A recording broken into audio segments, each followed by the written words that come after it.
The secret language of war. Why did the Marines need the Navajo men to create the secret code? A big reason was that most of the codes that the United States was using had already been broken by Japan's military. Codes are supposed to be secret. Broken means that Japan had figured out the US code and could read it as easily as the US forces could. The situation had to change to protect America's soldiers against the Japanese military.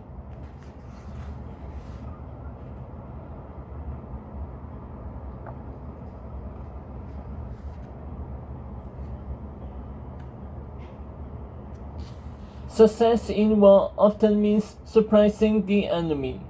Each side makes plans that they don't want the other side to know about.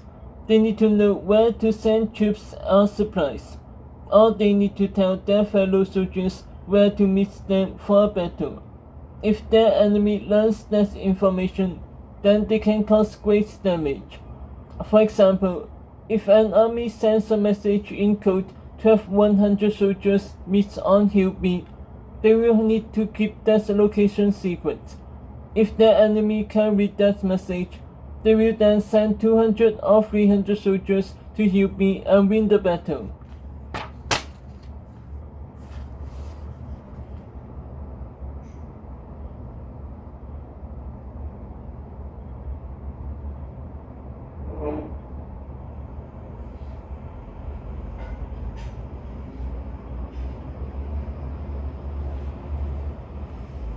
So how do armies send messages and information without revealing their secrets to one another?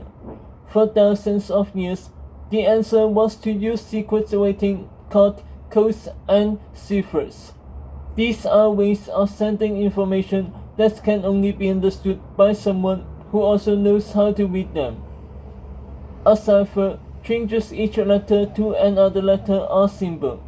A code changes whole words or phrases instead of individual letters.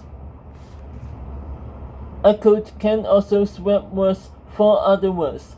Both the sender and receiver have to know what each code word means.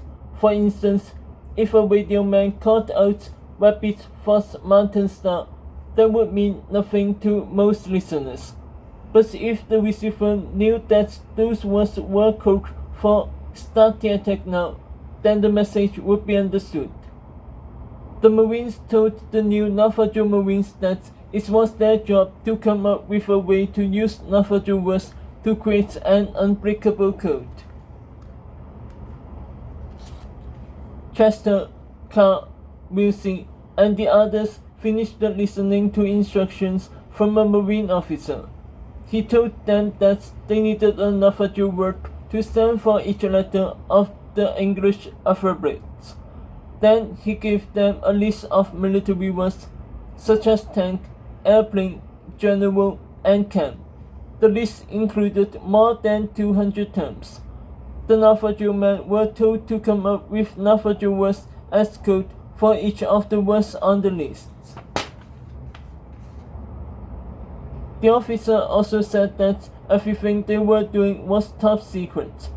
They could tell no one about their mission on their work. Then he left and locked the door behind him.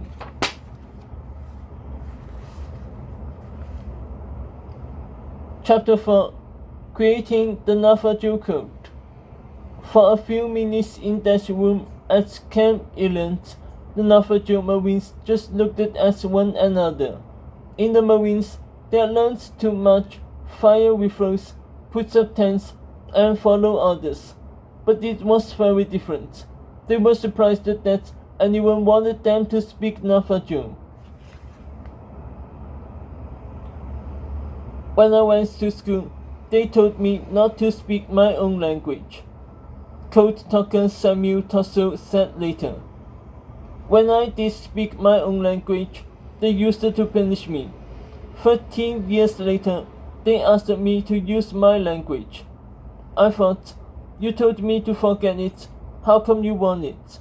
That's the time they started saying, please, we need you. We need you for your language.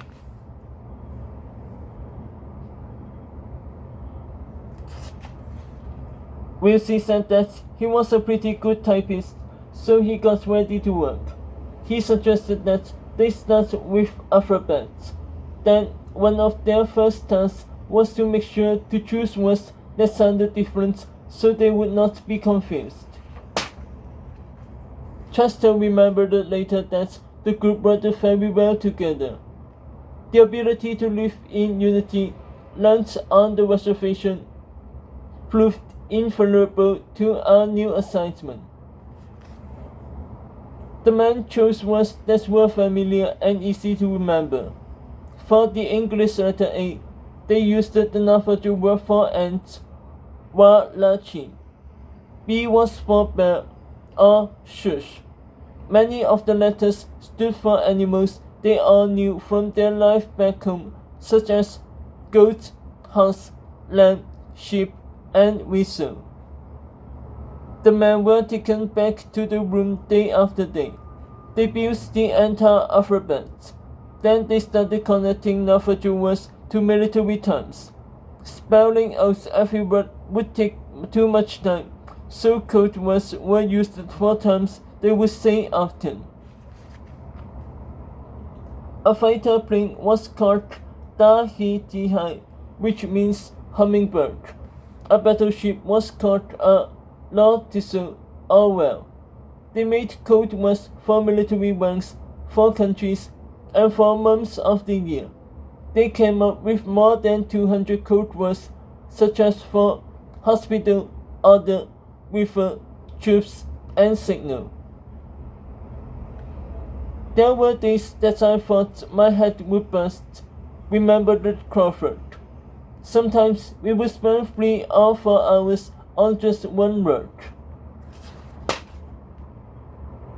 For other words that were not on the list, the men used the alphabet code. The word eggs was spelled out des, Chrissy, Deborah. Those words meant egg, goat, go, sheep, or EGGS. The Navajo Marines spent many hours memorizing the long list of words until they knew them perfectly. As they made the code, they found they had an advantage. There is no written Navajo language. It is only spoken and heard. So memorizing a new list of words was nothing new for those men. In Navajo, everything is in the memory. Songs, prayers, everything. That's the way we were raised. Remembered William McCamp.